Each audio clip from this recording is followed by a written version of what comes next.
हम बात करेंगे आज केमिकल काइनेटिक्स में जो बीएससी फर्स्ट ईयर के अंदर क्वेश्चन पूछे जाते हैं केमिकल काइनेटिक्स से, न्यूमेरिकल्स, फर्स्ट ऑर्डर और सेकंड ऑर्डर रिएक्शन से।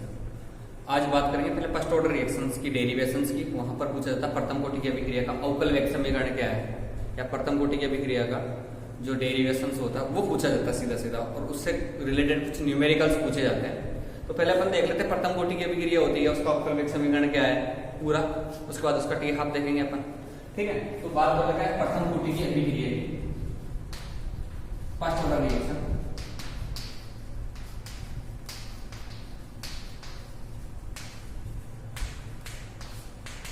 प्रथम कोटि की मैं यहाँ पर शॉर्ट में करवा रहा हूँ क्योंकि तुम्हारे एग्जाम्स आ रहे हैं, एग्जाम्स में काम आने वाला है वीडियो, और अपन ने पढ़ चुका, काफी पार्ट पढ़ लिया अपन। ये बोला जाता है अभिक्रिया की कोटि किसको बोलते हैं, तो अपन बोलते हैं कि किसी भी अभिक्रिया में अभिकारकों की सांद्रता, अभिक्रिया बनने क्या बोलते हैं, किसी भी अभिक्रिया में अभिक्रिया का जो वेग होता है अभिकारकों की सांद्रता पर डिपेंड करता है।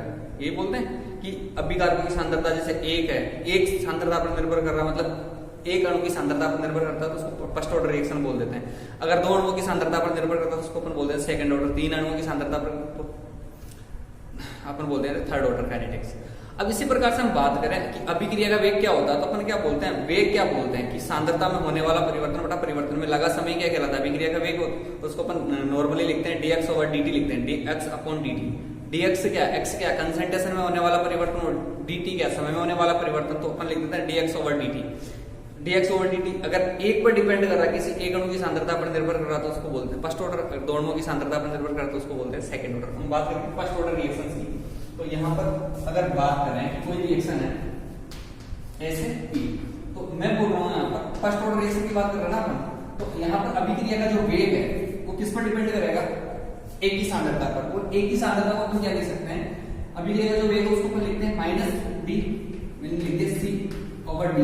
यहाँ पर अपन कंसंट्रेशन भी लिख सकते हैं, इस डायरेक्टली प्रोपोर्शनल क्या होगा अभिक्रिया का वेग की सांद्रता। प्रथम कोटि की अभिक्रिया है, इस अणु की सांद्रता पर निर्भर करेगा, तो ये तो मैंने लिखा वेग पूरी किस पर डिपेंड करता है, तो मैंने बोला एक अणु की सांद्रता के डायरेक्टली प्रोपोर्शनल होगा। इसको अपन ऐसे लिख सकते हैं, फिर इसको डायरेक्टली प्रोपोर्शनल करें तो यहाँ पर आ जाएगा केवल सी ए। तो अपन यहाँ पर बोलेंगे कि जो सी ए क्या है, इस ए की सांद्रता है। ठीक है, अब अपन बात करते हैं कि यहाँ पर जो ए है, ये वाला ए अभिक्रिया के प्रारंभ में, प्रारंभिक मोल, अभिक्रिया के प्रारंभ के अंदर ए के मान लो, इस अभिक्रिया में ए मोल है, इसकी सांद्रता कितनी है, ए मोल पर लीटर है, प्रोडक्ट कितने हैं 0। फिर बोल रहा हूं मैं टी समय बाद सांद्रता, टी समय बाद देखते हैं अपन, तो टी समय बाद सांद्रता क्या हो जाता है, ए माइनस एक्स पर लीटर हो गए, और यहाँ पर हो गए एक्स मोल, ये लिखते हैं अपन। फिर अपन बोल रहे हैं कि रेट ऑफ रिएक्शन की बात करें, अब रेट ऑफ रिएक्शन यहां से लिखेंगे अपन, जैसे मैंने लिखा DCA, तो यहाँ पर डी लिख दिया मैंने, और अब कंसंट्रेशन a माइनस एक्स है ना, तो यहाँ पर मैं कंसंट्रेशन लगा रहा हूं over dt, directly proportional a minus x आएगा, या इसको ऐसे लिखते हैं अपन, या dx over dt is directly sorry a minus x, और इसको हटा देते ये हो गया था अपना dx, इसको ऊपर लिख देता हूं साइड में, dx over dt k1 a minus x, ये हो गया समीकरण नंबर 1। और ये जो समीकरण नंबर 1 हुआ इसको अपन अवकल वेग समीकरण बोलते हैं, प्रथम कोटि की अभिक्रिया का अवकल वेग समीकरण है। यह समीकरण क्या है, तो अपन बोलते हैं प्रथम कोटि की अभिक्रिया का अवकल वेग समीकरण, डिफरेंशियल रेट इक्वेशन की बात करते हैं, अवकल वेग समीकरण, अवकल वेग समीकरण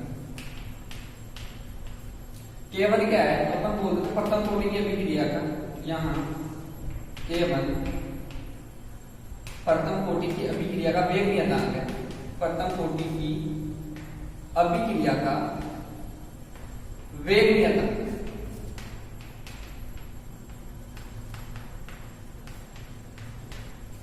अब देखो समीकरण नंबर 1 का अपन क्या करेंगे, अब आगे इंटीग्रेशन समग्र वेग समीकरण लिखेंगे। इसके लिए आपको क्या करना है कि जो समीकरण 1 है इसके अंदर जो वेरिएबल्स है, x को x के साथ लेके जाएंगे, d को d के, तो अपन लिखेंगे समीकरण 1 में चरांकों को पृथक करने पर, सेपरेट द वेरिएबल्स, चरांकों को पृथक करने पर, अलग अलग कर लो। तो इस समीकरण को कैसे लिख सकते हैं? dx a माइनस एक्स ले आएगा k1 dt, ये हो गया समीकरण नंबर 2। और अपन लिखते हैं यहां पर समीकरण नंबर 2 का समाकलन करने पर, समीकरण 2 का समाकलन करने पर। आप लोग सब जानते हो, मैं आपको कोई दिक्कत नहीं आएगी इसका समाकलन क्या होता है। आप अपन पढ़ते हैं 1/x, और 1/x का समाकलन क्या होता है? ln x होता है, ठीक है। यहां पर क्या है अपने पास 1/a माइनस एक्स, यह इसका समाकलन करना है। तो इसका क्या होगा, इसको मान लो a, तो क्या होगा ln x, तो ln क्या हो जाएगा a माइनस एक्स। अब ये बोला जाता है अगर पीछे माइनस आ रहा हो, किसी भी वेरिएबल्स के अंदर पीछे माइनस आ रहा हो, तो ये माइनस आगे आ जाता निकल के, एक माइनस, तो यहां पर इसका क्या हो जाएगा समाकलन minus ln a minus x, क्या हो गया minus ln a minus x, ठीक है। तो इसका जो समाकलन करेंगे अपन, देखो समीकरण नंबर 2 का समाकलन करने पर इसको लिख देते हैं अपन a minus x k1 dt। क्या अपन ने तो क्या आएगा यहां पर, मैंने बता दिया ना इसका समाकलन करने पर क्या आएगा ln a माइनस एक्स। तो यहां पर लिख दें ln a minus x. dt का क्या होता है t, क्या कांस्टेंट है यहां पे, तो कांस्टेंट तो ऐसे लिखा जाएगा k1 t, और समाकलन स्थिरांक आ जाएगा c, समाकलन स्थिरांक क्या आ गया c, ओके। अब इधर लिखता हूं, अपन एक लाइन और लिखते थे कि जब t बराबर 0 हो तो x बराबर क्या होगा 0, ये लिखते थे। अब देखो यहां पर इस समीकरण के अंदर जहां जहां t है वहां पे 0 कर दो, और जहां जहां x है वहां पर भी 0 कर दो, तो ये हो गया minus ln a minus 0 k1 t की जगह 0 कर दिया प्लस c, तो यहां पर क्या हो गया, ये 0 हो गया पूरा का पूरा, और यहां पर c का जो मान बचा वो क्या बचा माइनस ln a, c का मान क्या बचा माइनस ln a। ये हो गया समीकरण नंबर 5। अब इस समीकरण नंबर 5 से ये मान कहां रखो, समीकरण नंबर 4 में, समीकरण 5 से मान समीकरण 4 में रखने रख दिए। तो यहां पर समीकरण 4 है minus ln a minus x k1 t plus है, और यहां पर आया ln a। अब इस प्लस और माइनस को मल्टीप्लाई करके क्या आ जाएगा माइनस ही आ जाएगा ना, तो मैं यहां पर माइनस कर देता हूं। अब देखो यहां पर करना क्या है, इसको इधर ले आओ दोनों को, तो ये क्या हो जाएगा, इसको जब इधर लेके आएंगे तो ये किस में हो जाएगा प्लस में, तो ln a, और ये माइनस में ln a minus x k1 t। Formula पढ़ा होगा आपने log a log b वाला, तो क्या होता है फॉर्मूला a अपॉन b होता है ना, तो वही वाला formula ln a minus ln a minus x.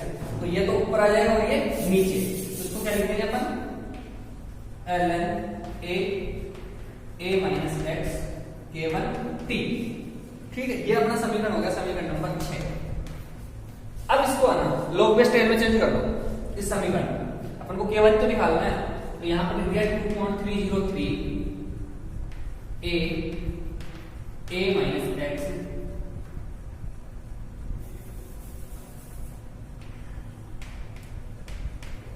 log a upon a minus x k1 t।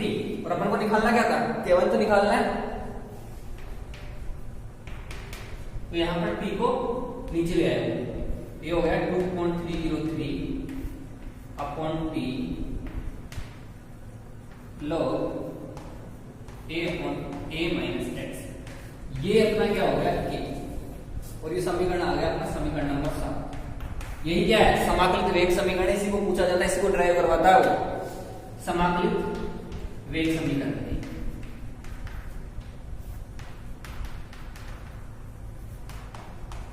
ठीक है, दोबारा समझ लो एक बार। मैंने बोला कि यहाँ पर ए प्रथम कोटि की अभिक्रिया में बोला मैंने कि अभिक्रिया का वेग ओनली किसकी कंसंट्रेशन पर डिपेंड करता है, ए की कंसंट्रेशन पर। तो मैंने लिख दिया ए की कंसंट्रेशन पर डिपेंड कर रहा है। यहाँ पर अभिक्रिया का जो वेग है उसको अपन ऐसे लिख सकते हैं, माइनस क्यों है, क्योंकि माइनस का मतलब होता है कि कंसंट्रेशन कम हो रही है, रिएक्टेंट की कंसंट्रेशन कम होती है, प्रोडक्ट की बढ़ती जाती है। ये लिख दिया आपका। अभी बोला जाता है ऐसे लिख दिया। अपन बोल सकते हैं टी समय बाद द्रव्यानुपाती क्रिया के नियम के अनुसार अभिक्रिया का वेग क्या हो जाएगा, ये हो जाएगा। यहाँ पहुंच गए, ये जो आया समीकरण नंबर 1 क्या है, प्रथम कोटि की अभिक्रिया का अवकल वेग समीकरण है। और यहाँ पर क्या वाली क्या है, प्रथम कोटि की अभिक्रिया का वेग नियतांक है। और ये जो कंडीशन है सब जगह अप्लाई करनी होती है, सेकंड ऑर्डर पूछता है, वो थर्ड ऑर्डर पूछता है, कुछ भी पूछे अपन सब में इस तरह से ही करते जाते हैं इसको। अब इसी में देखो एक आता है विल-हेल्मी समीकरण, आप लोगों ने पढ़ा है विल-हेल्मी समीकरण, देख लो एक बार अच्छे। वो क्या होता है, फर्स्ट ऑर्डर का ही होता है, विल-हेल्मी समीकरण पूछता है। यहाँ पर मैं बात करता हूँ विल-हेल्मी समीकरण की। तो आप लोगों ने पढ़ा होगा विल-हेल्मी समीकरण। अपन न्यूमेरिकल करेंगे इसके बाद पूरे, जितने भी न्यूमेरिकल पूछे गए एग्जाम में सब न्यूमेरिकल करेंगे। विल-हेल्मी समीकरण तो ये बोला जाता है विल-हेल्मी समीकरण का अपना जो समीकरण नंबर ये बना समीकरण नंबर 6, इसको एक दूसरा तरीका और उसमें लिख सकते हैं अपन। ये बोला जाता है समीकरण 6 को अपन निम्न रूप में लिख सकते हैं। अब कैसे लिख सकते हैं देखो इधर, समीकरण 6 या यहां से उतारो, ये लिख दिया मैंने ln a/a - x k1t को निम्न प्रकार भी लिख सकते हैं। अब निम्न प्रकार कैसे लिख सकते हैं मैंने बताया था उस टाइम पे, दोबारा एक बात करें कि यहाँ पर जो प्रारंभिक कंसंट्रेशन है, प्रारंभिक सांद्रता, उसको तो मान लो C0 और जो a - x लिखा अपन ने उसको अपन मान लें Ct। क्या मान लें, ये बोला जाएगा। मान लीजिए अभिकार के प्रारंभ में, अभी मान लीजिए अभिकार के अभिक्रिया के प्रारंभ में t बराबर 0 पर अपन बात कर रहे हैं, t बराबर 0। तो यहां अभिकार की सांद्रता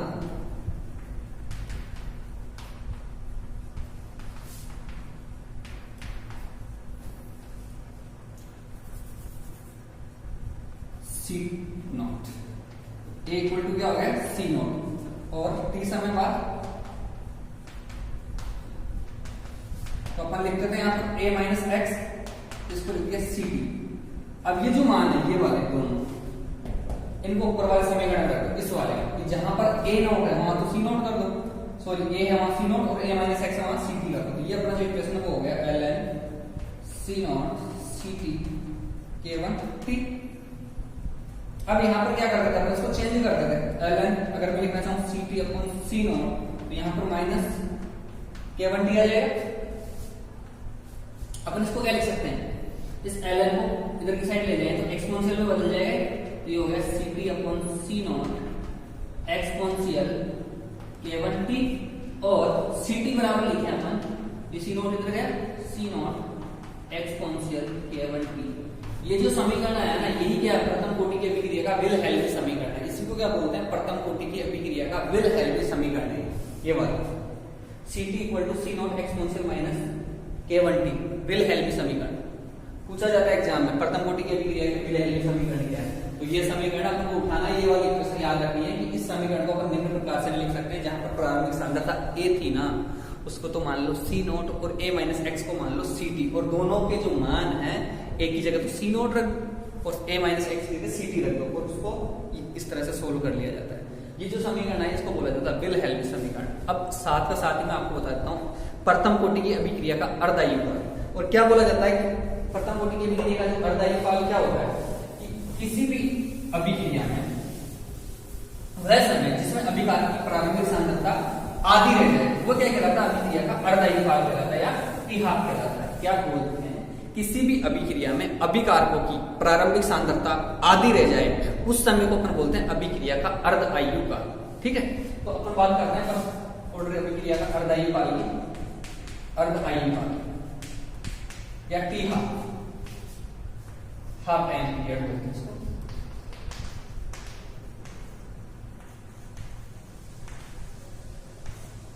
ठीक है, अभिक्रिया का अर्ध भाग ये बोला जाता है। जो अपना इक्वेशन है ये वाला K1 equal to 2.303 T log A minus x. अपन को क्या करना है, इस T को इधर लेना, ये तो हो गया time upon K1 log A minus x. यहां क्या करना है अपन को कि यहां पर अपन को ये करना है कि इसकी जो प्रारंभिक सांद्रता ना, मतलब सांद्रता जहां जहां पर कंसंट्रेशन करना ये वाली, यहां पर तो रख दो T की जगह, तो यहां पर T equal to T half और सांद्रता उसको कर दो आधी। मैंने क्या बोला, सांद्रता को कर दो आधी।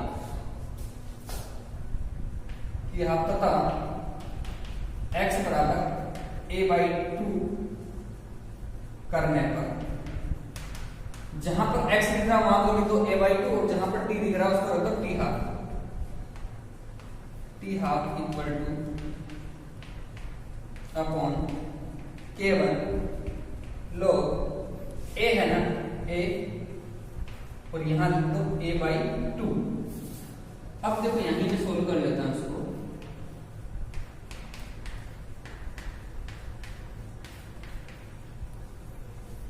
यहां इस A में से ये A गया तो क्या बचा, log A अपॉन पूरे में से आधा A गया तो क्या बचा, आधा A बचेगा, A/2 बचेगा, A/2। और अब सुनो, ये A/2 है ना, 2 कहां जाएगा, ऊपर की साइड चला जाएगा ना, तो इसको ऐसे लिख सकते हैं ना अपन अपॉन K1 log 2 ऊपर गया और A से A काट गया, बचा क्या यहां T हाफ। ये क्या बचा,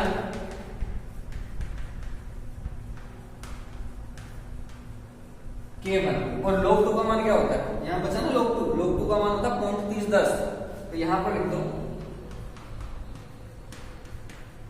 log 2 इक्वल टू होता है 0.3010। तो मैंने यहां से log 2 का मान रख दिया 0.3010 और दोनों को जब मल्टीप्लाई करना है ना, इसको ऐसे ही याद रखने की आदत डाल दो, ये हो जाता है। तो दोनों को सोल्व करेंगे तो 0.693 अपॉन K1, तो ये क्या होता है फर्स्ट ऑर्डर का T हाफ है। T half equal to 0.693 upon K1। कैसे आया, अपन ने जो रेट इक्वेशन थी उसका जो टाइम था उस टाइम के अंदर T की जगह रख दिया T हाफ और x की जगह रख दिया A/2। तो ये जो फॉर्मूला था अपना, इस तरह से इसको सोल्व कर लिया। इस A में से आधा A गया तो आधा A बचेगा, A/2 2 को ऊपर लेके गए, 2 मल्टीप्लाई किया, ऐसे A काट के बचा क्या log 2 का मान होता है 0.3010 और 2.303 और 0.10 को मल्टीप्लाई करोगे तो आएगा 0.693 करके देख लेना। T हाफ इक्वल टू क्या हो गया 0.693 अपॉन K1। अगले वीडियो में अपन इसके जितने भी न्यूमेरिकल्स है ना फर्स्ट ऑर्डर के जो एग्जाम में पूछे गए सारे न्यूमेरिकल कर डालेंगे, ठीक है। Thank you.